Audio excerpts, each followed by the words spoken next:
This is it.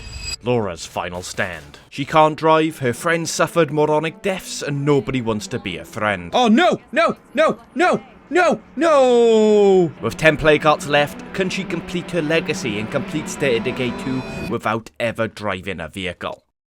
Let's find out together. Starting off with us, once again helping the sanguine survivors. And luckily their base is right next to my outpost, so you don't need to watch another sped up 500 meter trek. They mate when looking for equipment, but hasn't been seen for some time, and they want me to go looking. But it's fair to say Laura's bedside manner isn't exactly subtle. Don't be surprised if it's bad news. Fucking hell, love, why not just tell them he's feral grub and move on? Luckily he's pretty local, although I do drag a horde along for the ride. But at least I wasn't the one who attracted a crackhead. Luckily Buckshot can get the win. Although he's apparently socially awkward and doesn't want to have a conversation with a stranger. Oh my god, right, this guy might actually be dying on his own because I can't be dealing with this shit, you fucking twat! Oh, honestly, this guy is a fucking moron. Stop shooting everything, you fucking idiot! I tried to save your life, and you're just dragging them all. Look, you're just attracting them all to me. And look, they're all attracted to me because you're a smelly little fucker. I lead them all into the rural police station, and by the time I return, there's only one left, so I can at least tell the prick he's gotta come with me. After you. Yes, let's go. Now, move. I'm leaving you behind as well, by the way. If you can't keep up, then you're dead meat. Simples. Especially considering my stamina is lower than the hope for humanity. Luckily, I get back to safety and remember I have a cup of coffee in my back pocket. Lovely stuff. I get him home, and he gifts me a blood donor t-shirt. Great. Just what every lonely woman wandering through the apocalyptic abyss wants. Fucking clothing. A little message to my 4.7% female demographic. Damn, this really is a massive sausage fest. If you were in Laura's shoes and a bloke gave you a bloody t-shirt for saving his life, how fast would you rip off his limbs and beat the to death with them? I then realised I should probably try it on for the content, but instead I get distracted and wear a jacket that says shagging time on the back. With a monkey? Well, at least we're wearing a backpack to hide the fact we're promoting bestiality. Oh god! Jesus. Right. Yeah. I see the feral. I see the feral. My lord.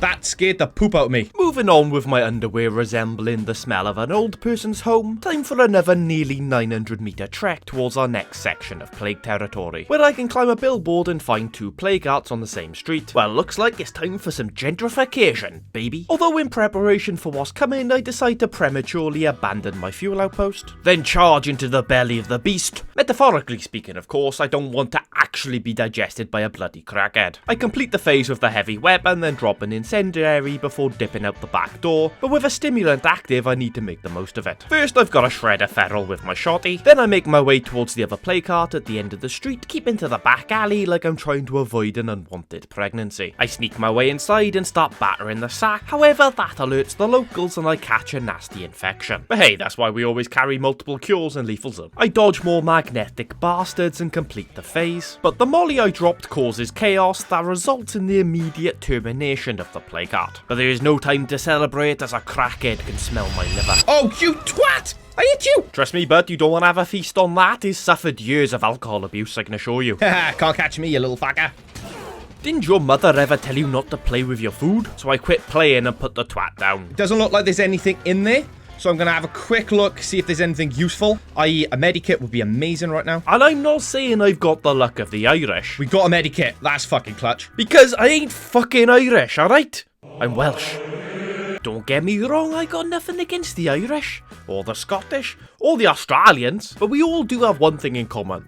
We have the mouths of sailors and like to drink like we don't need to worry about liver disease. As there are plenty of Zeds loitering around the back passage, I sneak through the side, closing the back door to slow the flow, then with a combination of heavy swings and pipe bombs we can take down our adversary. There's still a plague cart around you though, we're still in pig territory. Okay, I need to get, snacks. But Laura no longer fears crackheads, they're simply an obstacle on her way to glory. When I check out the map, I notice a perfectly located potential outpost, a lonely safe space in a crowd of blood-fueled rage. I claim the outpost and with the landmines active, I can safely loot the surrounding area, starting with the last play cart we took out. When done, I prepare for war and realise there's another heart towards the north, so make our way there, although stamina is very much gonna be an issue. Sadly, I can't just take another coffee as we still have the previous in our system. I make it to the small farmhouse just 250 meters from our outpost, and with stealth still intact, I take out a few roamers in the vicinity. That allows me to complete the first phase completely uninterrupted and then drop a pipe bomb. But by the time I head back inside, the hordes have been drawn to the plague art's defense. But even with this place crowded as fuck, I managed to complete the second phase before dropping a fuel bomb. My coffee then finally expires so I can down another, relieving a large section of my stamina bar. We then take down a feral from safety and claim victory over the plague art. But I'm a greedy bastard and ain't leaving anywhere without that tasty loot. So I barge into the garage next door to make some noise to draw them out of the building, but maybe that worked a little too well. Oh god, feral. Oh, you poor simple-minded bastard. There's not one feral. Try 3 of the cracked out little shits all wanting to take turns on my sweet cheeks. Hoo-hoo-hoo! Shit, man. With only 1 round in the chamber, it was time to take a poo, then poo these little shitheads. Christ almighty. But hey, after all that noise, there's definitely nothing left inside blocking me from looting that plague art. With that, I can limp my way back to safety, clutching my chest while doing so. After stocking up my molly supply, I realise I'm a little low on fuel resources, so I decide to loot the petrol station to the south. However, I get distracted by a billboard and find 2 more plague arts, so Mr. ADHD brain kicks in and I head off to kill one. It's in a warehouse that has a surprising amount of the undead inside. Yes, this is usual for Lethal Zone, but when you really think about it, how the hell did they get inside? All the doors and windows are sealed. Were they workers? Are they just unfortunate cogs in the corporate machine? Who knows, but anyway, we complete the phase and torch everybody inside. I sort out another feral outside before completing the second phase. I then take a little jog down the road slightly towards the other heart in the area. I complete the phase simple enough and leave a bottle of incendiary liquid behind me. Another feral joins the party, however my sidearm shotty fundamentally disagrees with everything about it. Zeds are waiting outside and the ones inside are frozen too. I guess the fear of my existence is stronger than even I imagined. But just like that, we kill the heart, getting another first aid kit in the process. On the way back to the other heart, I have to deal with another crackhead, and the encounter leaves me but a sliver from a runny nose. I was quite loud there, so I'm hoping, especially because I left the door open, should have led all the whole... we didn't do anything.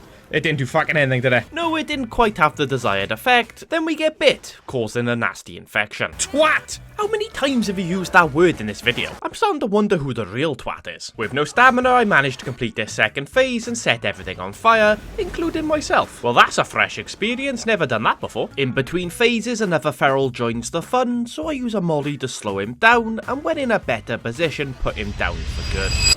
Oh, you twat again! Magnetism! What a load of shite. The heart goes down due to blunt force trauma, and I then climb a shipping container to take a breather and come up with a plan. I want them all out of there. Every single one of them. We're going to go in, grab what fuel rucksack's going to be very useful. We're going to grab that and run up there. That's the plan. There is, 2 ferals. Oh my, what the shit? What? Okay, so it turns out I was about as safe as Man United's backline. I then almost die a moron's death as I get trapped in a screamer's scream. Thankfully, prescription painkillers and plague cure gets me back to fighting health. But hey, at least I managed to get a much needed fuel resource from that plague art, and gratefully I can limp back to the safety of my outpost. I drop off my supplies and grab some basic rations, then finally head off to loot that petrol station I was on about like 15 minutes ago. I didn't know it at the time, but everything was about to go horribly wrong. Okay, the place you are about to go into might be infested. It's only a level 1. I didn't bring Molly. With that, the Screamer's brains are on the floor and the infestation is technically gone. However, a secret timer has now started. Everything in the area heard that gunshot is now heading towards me, hoping to feast on that dodgy liver. So with 3 containers to search, I've got to find those fuel supplies and get out quickly. In the first, I find a molly that I use immediately to ill effect. Yeah, that was terrible. Then magnets strike again. Oh, see! Magnetism! I did a full U-turn! So not wanting to waste my precious snack supply, my new plan is to lure them away. No, plan is terrible. So I burst through the door of a shed, making as much noise as possible, and desperately start searching for something I could use. Well, now is certainly not the time to read. I definitely don't need petrol in a no-car challenge. And building materials, when there's no one left alive to build with. On the bright side, at least the noise had drawn the undead away from the petrol station. In container number 2, I find another gas can, then I struggle to find container number 3. Where is it? It's on the roof. So I head to the ladder around the back to investigate. However, that's when my coffee expires, and now Laura is gonna be moving slower than the internet in the 90s. No other thing to search in here. The game's trolling me. I need to run. Immediately. There's a feral right there. Oh, fuck. So we slide down and start our escape. I just need to make it 200 meters to safety. If that screamer screams at the wrong time, the feral could be alerted and I'm dead. I ain't surviving this. I didn't come prepared.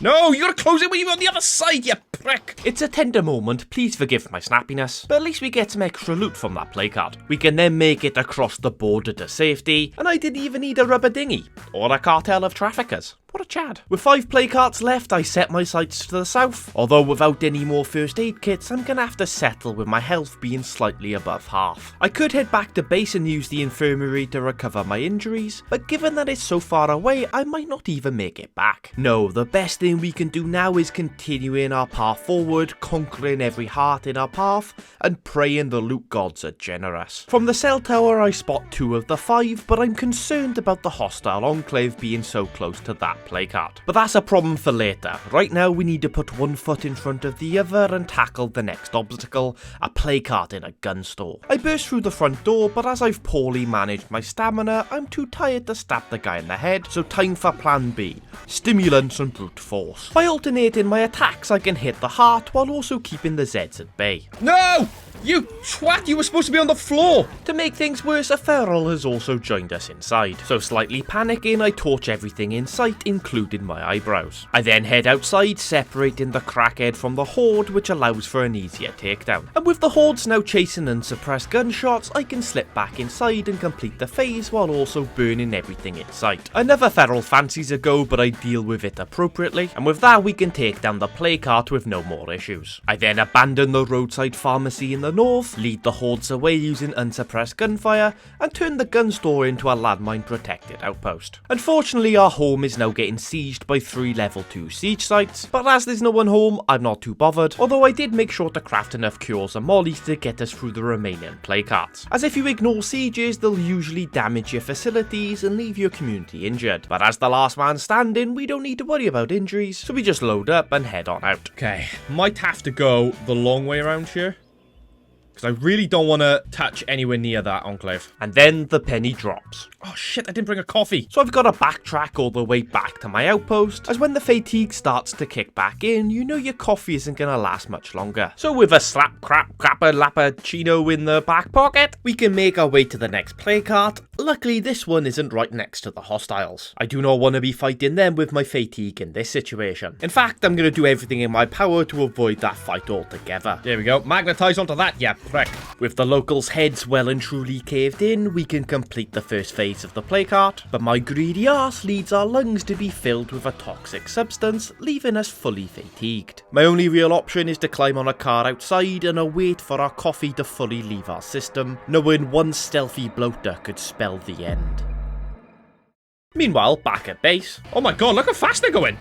They are not slowing down. 2 minutes later, it's coffee time, and we can take down the placard with no further issues. I do have to go for a jog to lead away the hordes, but after that I can semi-loot the heart and move on towards the next. I decide to attack from the south to avoid the hostiles, but that does mean dealing with a level 2 infestation. And every level 2 infestation means there's at least 1 plague feral. Luckily this time there's only 1, but now I need to pray those hostiles don't come to investigate the gunshots. And as it's better to be safe than sorry, it's time to throw everything I can at this fucker. Heavy weapon completes the phase, and then I toss a pipe bomb and a molly. But when another feral joins the action, it's time to lead it into the open and deal with it appropriately. Okay, got him, nice. I head back inside, but this is where I make my next mistake. I complete the phase with 1 more swing, but my greed once again ends up with me becoming infected. And to make things worse, in my desperation for a quick kill, a pipe bomb takes even more of my precious health. Thankfully it's high enough that I can still sprint.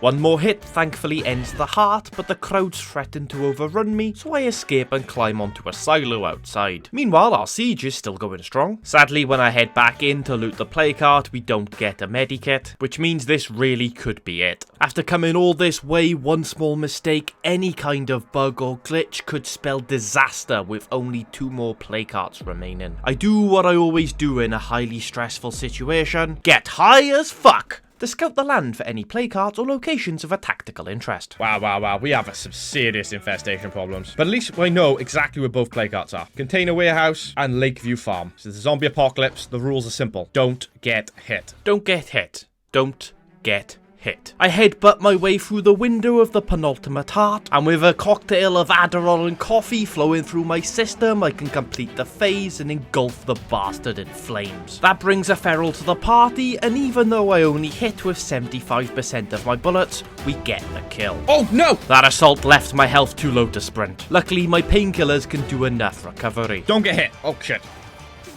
I said don't I said don't get it. Why are you letting yourself get it? Just 3 painkillers remain in my backpack. I need to be more careful. One more hit completes the second phase and I burn everything behind me. Right, now if I had loads of ammo, I would be doing it from here. But I haven't, so we're not. Fantastic motivational speech there, Henry V. But that time to climb couldn't have been better as 3 ferals are attracted to our location. I should have enough ammo. That would be the case if the fuckers didn't glitch their fat heads through solid objects. Pretty quickly, my bullets start to expire at a rapid pace. And still all 3 stand, barely any armor has been claimed. Stop moving! Suddenly the first falls, followed pretty quickly by the second. Just 8 bullets remaining. It only takes 2 more. One to get his head out and one to explode it to 1,000 pieces. Let's get this fucking plague heart dead. I manage one swing before the hordes catch me and I've got a dip. But on the other side of the shelving units, I swing like I've never swung before and destroy the sack of shit once and for all. I manage to lose the hordes and climb to the safety of a fuel tanker. I can then check out the state of our home after the sieges have subsided. Sadly, my infirmary is destroyed and with only 1 character, we won't be repairing it anytime soon. I search the fuel tank for a fuel resource and break it open to pocket the 2 mollies inside. Next I turn back to the plague heart and it seems Lady Luck is once again on our side. Back to nearly half health with 1 more plague heart remaining. Not only did we recover health, I got another 2 mollies from the fuel resource and the rounds in the pistol fitted my sidearm perfectly. But first, as it's on the way, I decide to pay a visit to a mysterious trader who just so happens to be selling not 1 but 2 eternal guards. I can't even buy the fucking thing because it's 2. She's got 2!